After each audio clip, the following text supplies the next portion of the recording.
of how it all started. He mentioned Nnamdi Kanu, who is also the person who has now sent that letter saying, look, no more sit-at-home order. It is not helping, especially the economy of the region. I was asking, because you are the head of the media team for Odimma Orsu, which is about all the communities in Orsu local government. What has that impact of that letter been, not just for your community, but generally for the Southeast? Well, I wouldn't say that I am an authority and that I can confirm or not confirm the authenticity of the letter. And to be honest with you, in my place right now, we have a whole lot to deal with, more than just treating authenticity of letters. I was asking of the impact. If it has helped with the sit-at-home. That's where I'm coming to, because since I can't confirm the authenticity, how can I deal with what impact it has had? But then the need for clarity on whose orders the men are actually enforcing this sit at home became very necessary. And I believe if that letter really came from Nnamdi Kanu, then it should have good effect. I will tell you that the news of that letter going round to some extent helped people understand, because the fear was fear of a bigger picture. But when you begin to see, okay, the man at the center of it all has said, no, I have not endorsed this, and I'm saying stop this or stop that, then it gives a certain level of confidence that, we're not dealing with the big picture, but, certain individuals. But even with that letter, has the situation in Orsu abated? Well, the situation in Orsu is way beyond just the letters. And maybe as we delve into the program, I'm going to tell you how Odimma Orsu came into existence and how much we have cried, the amount of pains we have gone through, and all that we have experienced as a local government. In fact, at some point, I will get to the Attorney General in just a moment. Attorney General, I will get to you in a moment, but I want you to, because I want to take my question from whatever you say. I want you to paint that picture of what's happening in Orsu local government. Okay, I'll tell you this for free. Orsu local government before now used to be one of the most peaceful parts of Imo State, very reserved area. Not too much goes on there, not a lot of, a lot of economic. It's more of a place where you have farmers and, small markets and people making their normal living.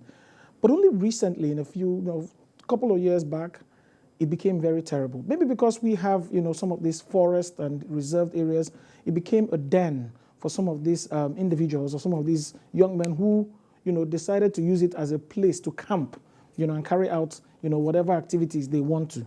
This started. And that's the ESN? Is that the ESN? I can't confirm that right now who they are, because we're getting reports of the Nnamdi Kanu saying no. I've not given instructions for this, or we're getting front and back. Southeast, I just want to be sure, because the Attorney General said, look, the ESN came about because of the reports from Nnamdi Kanu saying that herdsmen had invaded, the Southeast. But these people who have camped in Orsu, they are also Southeasterners. We are dealing with a whole lot of different groups of these people. But the bottom line is that what we experience is a complete breakdown of law of order, chaos, and people, in some cases, people are even taking advantage of it to carry out other criminal activities. So it's way beyond, no complete investigation has been conducted to say, oh, those who have been doing this and also are these people. Now, but the Odimma Orsu is actually also people having taken so much over time, coming together. And when I say coming together, everybody, I want to make it very clear here, Odimma Orsu is not, a political face, it's not pro-government, it's not partisan.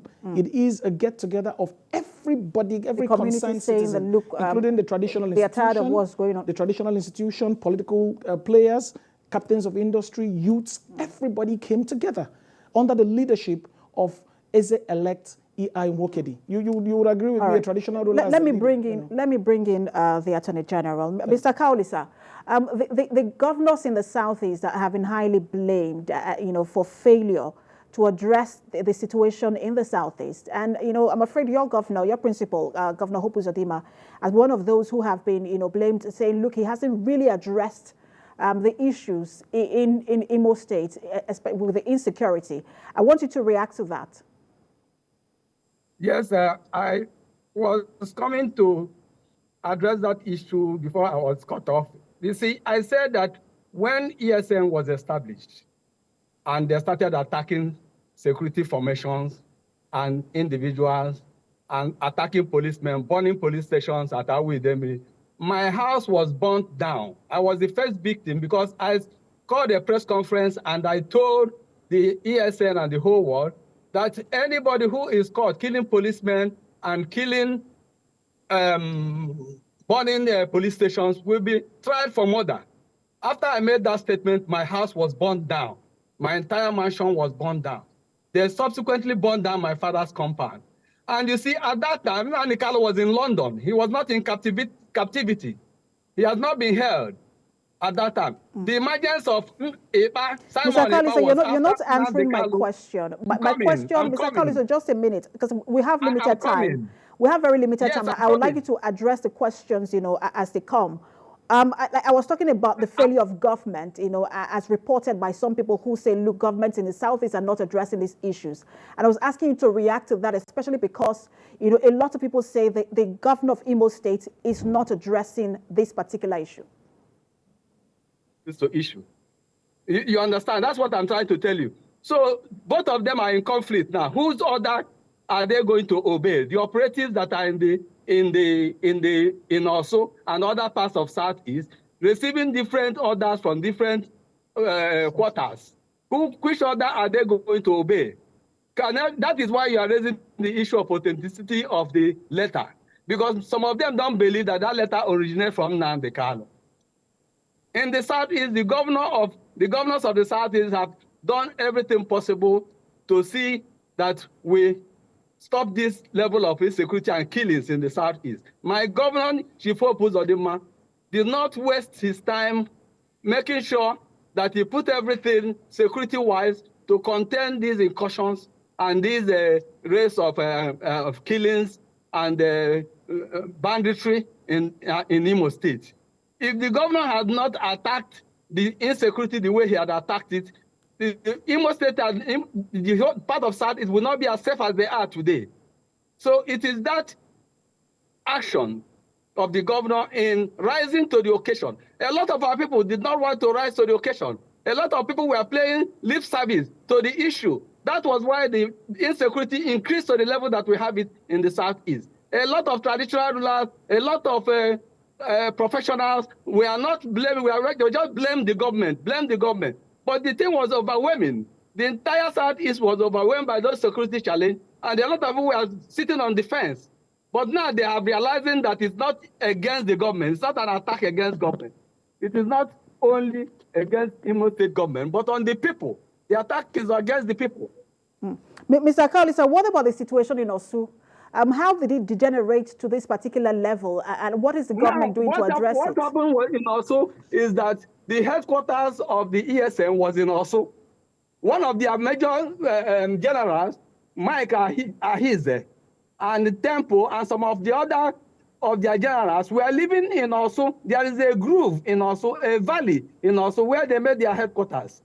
What we have been doing, the military have been going there, but we have also used community approach to beg the people, to address the people, address the youths, because at the point, they coerced all our youths to enter into their struggle.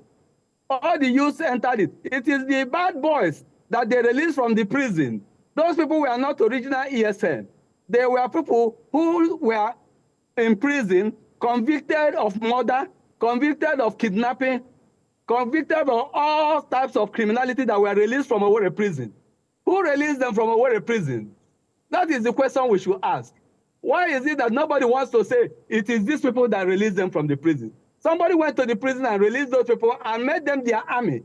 And they started using those people to attack innocent citizens. And that is the cross we are carrying today. Because those people that are attacking us, killing us, beheading people in Imo State, and beheading people that we call bandits, we call them unknown government, they were released from the prison.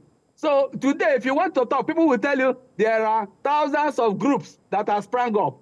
There are many, many groups. You cannot mention the one group that is doing what it's doing. Everybody is denying the originality of the insecurity and the originality of what is happening in the Southeast. But our people should be truthful. They should be courageous enough to say the truth. That's the problem we are suffering in the Southeast. People are so afraid that they cannot, they're even denying the obvious.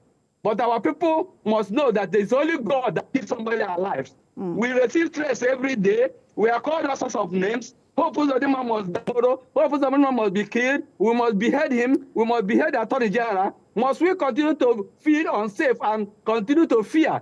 That is what our people are doing. Mr. Kalisa, just a minute. Let me get to Mr. Ezeh here in the studio. Now everybody is all of us. Mr.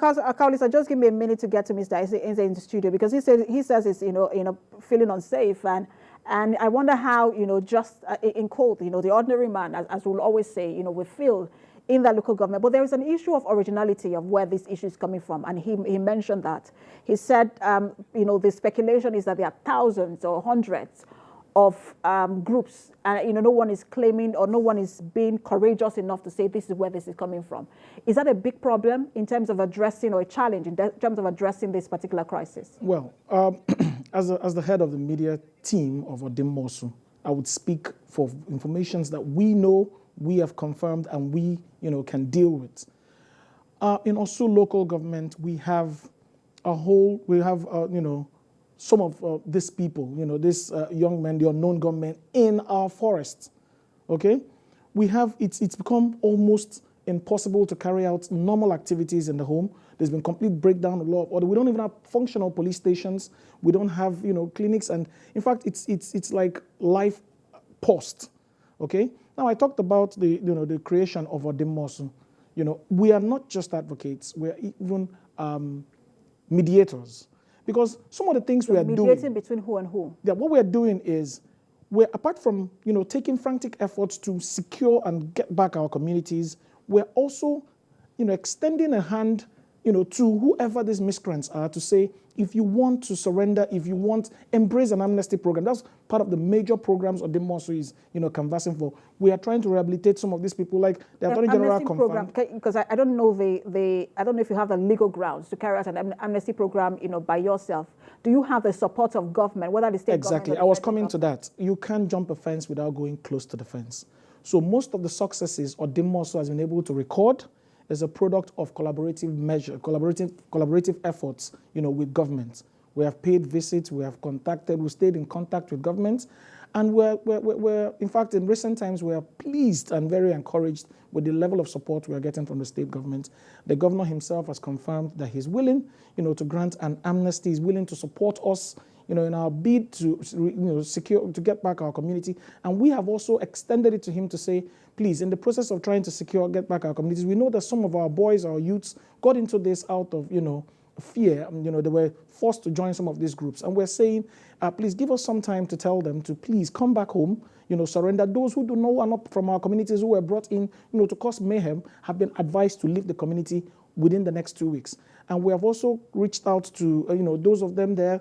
There's serious frantic efforts. The Odimma also has an amnesty committee, has a security committee, has a lot of hands on deck. And what we are trying to do is, while we engage governments, we're also coming back home to say, please, if you are involved in this, we just want to have our normal lives back. We want people to, it used to be a very peaceful community.